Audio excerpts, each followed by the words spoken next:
আমাদের প্রধান উপদেষ্টা অথবা আমাদের প্রধানমন্ত্রী যে পদটা, ওনারা কি চাইলে আইনের বাইরেও কোনো কিছু বলতে পারেন? না পেরে তার দায় যদি আপনি তাদের উপর আবার চাপান, সেটা কি ঠিক হলো ভাই? আর কত মানুষকে হাসাবেন আপনারা, আর কত মানুষকে হতাশ করবেন আপনারা? এখন যেটা করছেন সেটাকে স্বৈরাচারী আচরণ বলে। যে উনি বলেছেন ক্ষমতাচ্যুত আওয়ামী লীগ যতদিন না ক্ষমা চাচ্ছে, যতদিন না তাদের নেতৃত্বকে বিচারের মধ্যে আনা হচ্ছে এবং যতদিন না জবাবদিহির মধ্যে আসছে, ততদিন তাদের কোনো প্রোটেস্ট করতে দেওয়া হবে না। এই হলো ওনার বক্তব্য। এই যে বক্তব্যটা উনি দিয়েছেন, এটা কিন্তু আজকে বিকেলে দিয়েছেন, মানে প্রেস ব্রিফিংয়ে। এটা আবার আজকে সকালে ওনার যে ফেসবুক আছে সেখানে উনি পোস্ট করে এটা দিয়েছেন এবং তিনি বলেছেন এটাই হলো সরকারের অবস্থান। এখন এটা নিয়ে আমার মনে হয় আমি একটু আসলে কথা বলতে চাই। এবং উনি বলেছেন যে মানে একদম হুবহু ওনার ভাষায় যেটা আমি বললাম আর কি, এবং উনি বলেছেন যে তাদের আগে বিচারের সম্মুখীন হতে হবে। এখানে সরকারের স্পষ্ট অবস্থান, তার মানে উনি যেটা বলেছেন এটাই সরকারের অবস্থান। এখন সরকারের অবস্থানটা কিভাবে হলো? এটা কি কোনো ক্যাবিনেট মিটিংয়ের মাধ্যমে সিদ্ধান্ত হয়েছে, অথবা সরকারের একজন দুজন উপদেষ্টাকে ওনাকে জানিয়েছেন, নাকি সরকারের সকল উপদেষ্টা ওনাকে জানিয়েছেন, নাকি প্রধান উপদেষ্টা স্বয়ং ওনাকে জানিয়েছেন? এই ব্যাপারটা আমার জানা নাই, উনিও স্পষ্ট করেন নাই। বাট একটা জিনিস মাথায় রাখতে হবে, উনি কিন্তু সরকারের একজন কর্মচারী, বেতনভুক্ত কর্মচারী। উনি কোনো রাজনৈতিক নেতৃত্ব না, বাট উনি সরকারও না, উনি সরকারের নীতি নির্ধারকদের মধ্যে কেউ নন। উনি প্রেস সেক্রেটারি, প্রধান উপদেষ্টা প্রেস সেক্রেটারি হিসাবে প্রধান উপদেষ্টার যে বক্তব্য, প্রধান উপদেষ্টার যে অভিমত, সেটাই উনি জনগণের সামনে প্রকাশ করেন। সেই হিসাবে তত্ত্বগতভাবে আমি ধরে নিতে পারি খোদ প্রধান উপদেষ্টাই এই কথা বলেছেন। যদি এই কথা প্রধান উপদেষ্টা বলে থাকেন, আমি এটাকে প্রধান উপদেষ্টার বক্তব্য হিসেবে বিবেচনা করব, কারণ ওনার প্রেস সেক্রেটারি বলেছেন, তো ওনার কথার বাইরে তো উনি বলবেন না, উনি তো বানাই বানাই বলবেন না। যে আমি এটাকে প্রধান উপদেষ্টার বক্তব্য হিসেবে নিচ্ছি। তাহলে প্রধান উপদেষ্টা কি বললেন? তিনি বললেন যে আওয়ামী লীগকে কোনো ধরনের রাজনৈতিক কর্মসূচি মানে প্রোটেস্ট করতে দেওয়া হবে না। খুব ভালো, এতে আমার কোনো আপত্তি নেই। তার আগে আমার একটা প্রশ্ন, আমাদের প্রধান উপদেষ্টা অথবা আমাদের প্রধানমন্ত্রী যে পদটা, ওনারা কি চাইলে আইনের বাইরেও কোনো কিছু বলতে পারেন? এটা আমার বেসিক পয়েন্ট। আইনে যা নেই সেটাকে ওনারা বলতে পারেন? যদি পারেন তাহলে বা কোনো কথা নেই। কিন্তু আমি যতদূর বুঝি, যতটুকু আইন বুঝি, যতটুকু জানি, যে প্রত্যেকটা লোকই কিন্তু আইনের অধীন। একটা দেশে দুটো আইন হয় না, মানে একটা আইন আমার জন্য প্রযোজ্য, আর একটা আইন প্রধান উপদেষ্টার জন্য প্রযোজ্য, আরও একটা আইন প্রধান উপদেষ্টা প্রেস সেক্রেটারির জন্য প্রযোজ্য, তা হয় না। তাহলে যদি একটা রাজনৈতিক দল থাকে, যদি সেই রাজনৈতিক দলকে নিষিদ্ধ করা না হয়, তাহলে সেই রাজনৈতিক দলকে রাজনৈতিক কর্মসূচি পালনে আপনি বাধা দেবেন কোন আইনে? আমাকে এই জিনিসটা প্লিজ একটু বোঝান। আপনি যদি আওয়ামী লীগকে কোনো কিছু করতে না দেন, একটা হলো অফিসিয়ালি না দেওয়া, আর একটা হলো আনঅফিসিয়ালি না দেওয়া। যেমন বিগত সরকারের আমলে কি হতো?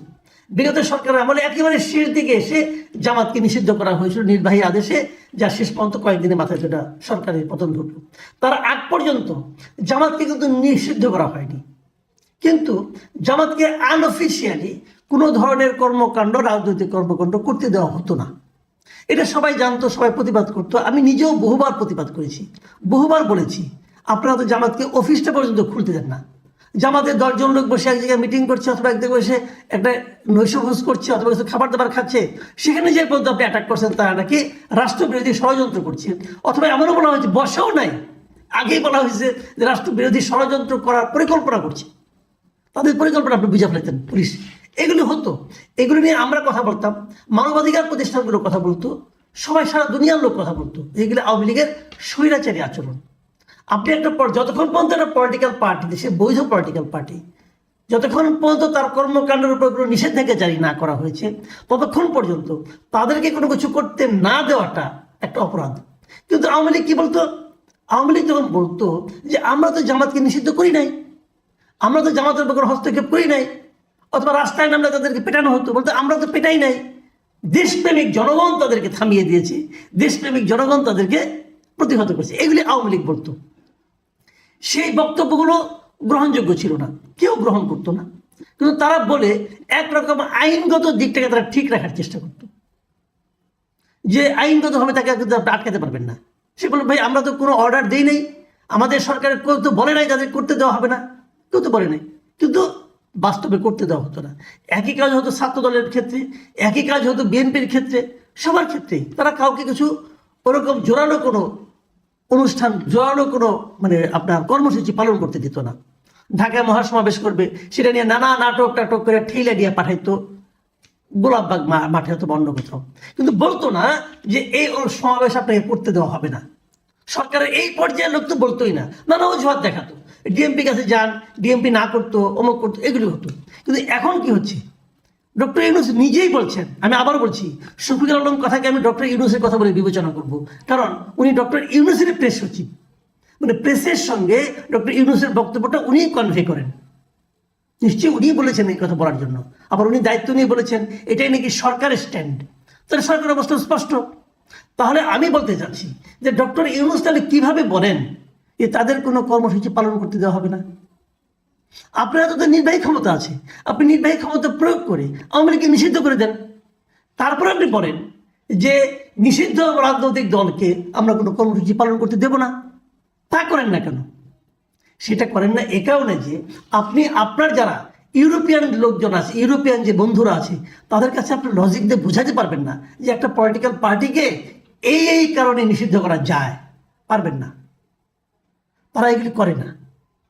তা আপনি করতে পারছেন না দিক দিয়ে, কিন্তু আবার আপনি আপনার সরকার স্পষ্ট করছে করতে দেওয়া হবে না। আপনি এটা কি করে বললেন? আপনি যদি বলতে পারেন সরকার একটা প্রোক্লামেশন জারি করুক, বলুন যে আওয়ামী লীগের রাজনীতি দেশে নিষিদ্ধ, আপনি বলেন, পারলে পরে ক্ষমতা থাকলে বলেন, না তো কই না, বললে যদি আপনি আলোচনা করবে না। আমার কথা হলো যতক্ষণ পর্যন্ত আপনি আইনটা চেঞ্জ না করবেন ততক্ষণ পর্যন্ত আপনাকে আইন মানতে হবে। যখন আপনি আইন পরিবর্তন করবেন তখন আপনি যা ইচ্ছে থাকবেন, কোনো সমস্যা নাই। যে কথাগুলি বলা হয়েছে ভাবুন, আমি আবার কথাগুলি আরেকবার পড়ি। বাংলাদেশে যতদিন না তারা ক্ষমা চাচ্ছে, তার মানে ততদিন করতে হবে। ক্ষমা চালিয়ে দিবেন, কেন দিবেন? আমি তো তাও আপনার পক্ষেটা, যদি তারা ক্ষমা চায় তাতে কি আসে যায়?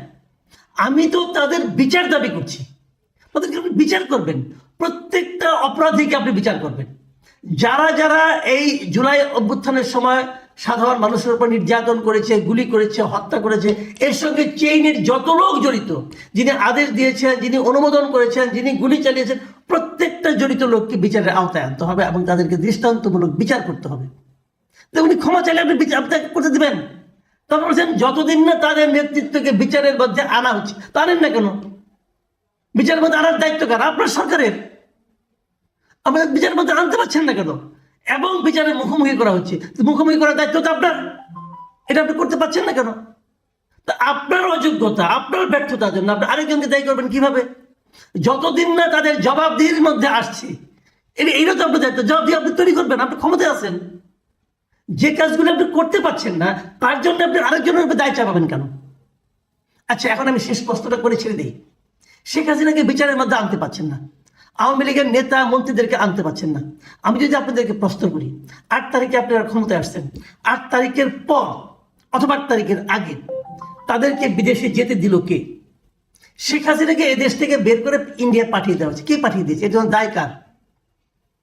শেখ হাসিনাকে আপনি আনতে পারছেন না, কার জন্য আনতে পারছেন না? কে তাকে পাঠিয়ে দিল?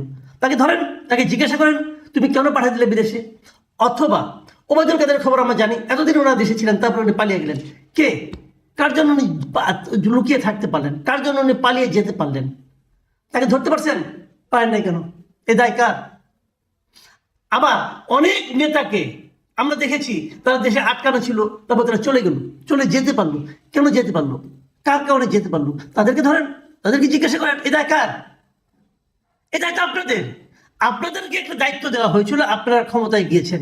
আপনাদের কাছে আমরা কি আশা করেছিলাম যে প্রত্যেকটা অপরাধীরা আপনারা বিচার করবেন। অপরাধী বিচার করতে পারলেন না কেন? অপরাধীকে পালিয়ে যেতে দিলেন কেন? অপরাধীকে ধরে রাখতে পারলেন না কেন? অপরাধীদের বিচারের মুখোমুখি করতে পারলেন না কেন? না পেরে তার দায় যদি আপনি তাদের উপর আবার চাপান, সেটা কি ঠিক হলো ভাই? আর কত মানুষকে হাসাবেন আপনারা, আর কত মানুষকে হতাশ করবেন আপনারা? এখন যেটা করছেন সেটাকে স্বৈরাচারী আচরণ বলে।